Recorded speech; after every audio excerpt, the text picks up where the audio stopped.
Difficult topic था मेरे लिए कि सम्राट अशोक की जयंती हम मना रहे हैं। भारत में किसी राजा की जयंती मनाते हुए मैंने बाबा साहब को भी नहीं देखा। आप लोग बाबा साहब का जो कार्यकाल है या उनकी कार्य करने की जो पद्धति थी, जिनको वर्किंग टेक्निक बोलते हैं, वो बाबा साहब ने किसी राजा की जयंती नहीं मनाई।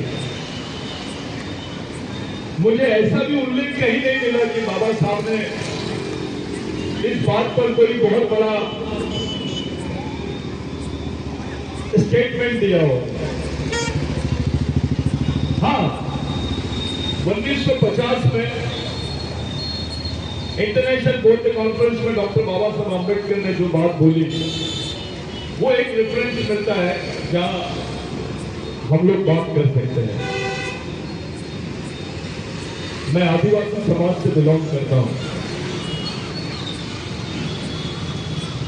मैं जिस सब्जेक्ट पे काम कर रहा हूं वो सब्जेक्ट है क्या इस देश के दलितों की और आदिवासियों की संस्कृति एक है क्या, इनके सांस्कृतिक रूट्स क्या है, इनका मूल क्या है, इस पर मैं काम कर रहा हूं।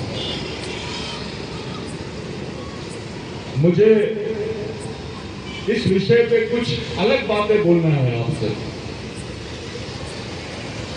गजबे साहब ने सम्राट अशोका के बारे में जो बात की, मैं उससे सहमत हूं, लेकिन एक बात से सहमत नहीं हूं। हर आदमी एक ही बात कर रहा है कि सम्राट अशोका के राज्य में बौद्ध धर्म ये राजधर्म नहीं है। ये इससे चर्चा चल रही है पूरे विश्व में।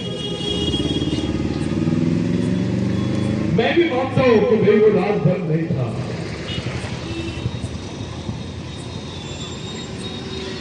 सम्राट अशोका का काल ऐसा था जब कोई विचारधारा धर्म का रूप ले रही थी। उसके पहले मनुवादियों की किसी धर्म का भी उल्लेख नहीं है। मनुवादियों की जो व्यवस्था थी उसने कभी धार्मिक रूप अपना नहीं लिया था। जो वैदिक संस्कृति थी वो वैदिक संस्कृति लेकर वो लोग यहां पर आए, ये उल्लेख मिलता है। वो बाहरी थे, ये भी उल्लेख मिलता है। लेकिन वहां धर्म था, कोई हिंदू धर्म था, कोई ब्राह्मण धर्म था या वैदिक धर्म का, ऐसा कोई उल्लेख उस वक्त नहीं मिलता है। सम्राट अशोका का पहला राज्य है हम लोगों के लिए जिसमें प्राकृत भाषा को राजभाषा का दर्जा दिया गया। आप जितने स्क्रिप्ट देखेंगे, जो अवशेष आपको शिलालेख सम्राट अशोका के लिखेंगे, उसमें सबसे ज्यादा शिलालेख जो है वो प्राकृत भाषा के हैं। ये प्राकृत भाषा ही पाली की जननी है। मैं ये बात आप लोगों को इसलिए बता रहा हूं कि इसको एक आंदोलन के रूप में हम लोगों ने स्वीकार करना चाहिए। जो बात से मैं बात करना चाहता हूं, मैं आपको समझा सकूं या मैं आपको आपका प्रबोधन कर सकूं, इस उद्देश्य से मैं नहीं आया। लेकिन मेरा उद्देश्य कुछ और है। मैं डॉक्टर बाबा साहब अम्बेडकर की उस थ्योरी को मानता हूं जिस थ्योरी ने विश्व में किसी व्यक्ति ने किसी धर्म में कभी कोई अमेंडमेंट नहीं किया। बाबा साहब पहले आदमी थे जिन्होंने बौद्ध धर्म में भी अमेंडमेंट किया। जो 22% में डॉक्टर बाबा साहब अम्बेडकर ने दी थी, वो कहां मिलती है हमको? कौन से यहां पे मिलती है? ये पहला व्यक्ति है जिसने अमेंडमेंट किया।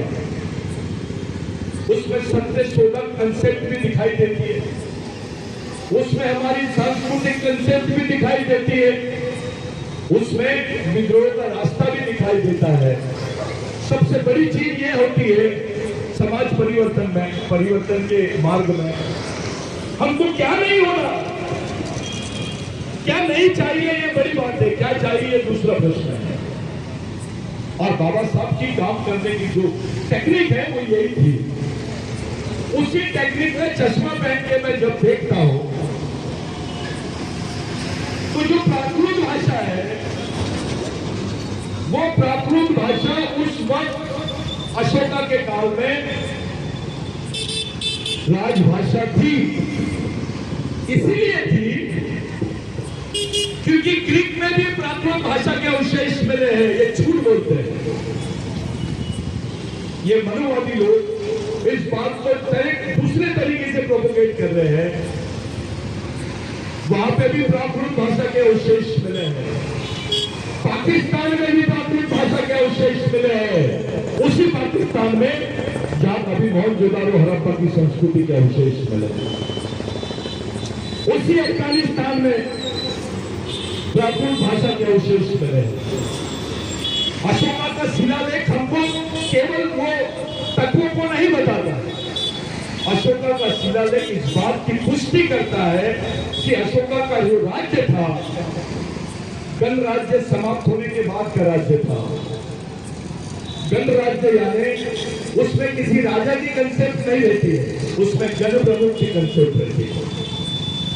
अशोका की जो मां थी आप उसको हम लोग सुभद्री बोलते हैं, आदिवासी लोग उसको सुभद्रा ही बोलते हैं, गोंडी भाषा में सोपड़ी बोलते हैं, हमारे यहाँ उसके नाम से सोपड़ी होती है गोंडी भाषा में। क्योंकि चंद्रगुप्त मौर्य का जो वंश निकला है, आपका जो वंश निकला है, मेरा जो वंश निकला है, वो असुर वंशीय है। बाबा साहब से ये पाठ कंप्लीट हो रहा था तब बाबा साहब की मृत्यु हुई। क्योंकि डॉक्टर हडसन के साथ में डॉक्टर बाबा साहब अम्बेडकर के डायलॉग्स हुए, आदिवासी संस्कृति में डायलॉग हुए। बाबा साहब ने नेपाल में भी इस पर बात की। इस पर बाबा साहब का अपना एक अलग थ्योरी था। मेरे कहने का मतलब यह है कि मैं इतनी बातों को आपके सामने इसलिए रख रहा हूं क्योंकि पहले ये तय हो जाए कि भारत में जो प्रियम्बल ऑफ कॉन्स्टिट्यूशन है, वो प्रियम्बल ऑफ कॉन्स्टिट्यूशन कुछ नहीं है, वो अशोका की जीवन शैली है, जो बौद्धिस्ट जीवन शैली है। बौद्ध धर्म जब दूसरों के बीच में रहता है, एक आदमी के लिए बौद्ध धर्म होता है, लेकिन जब वो पब्लिक के बीच में जाता है वो धर्म बन जाता है। धर्म एक आदमी के लिए होता है,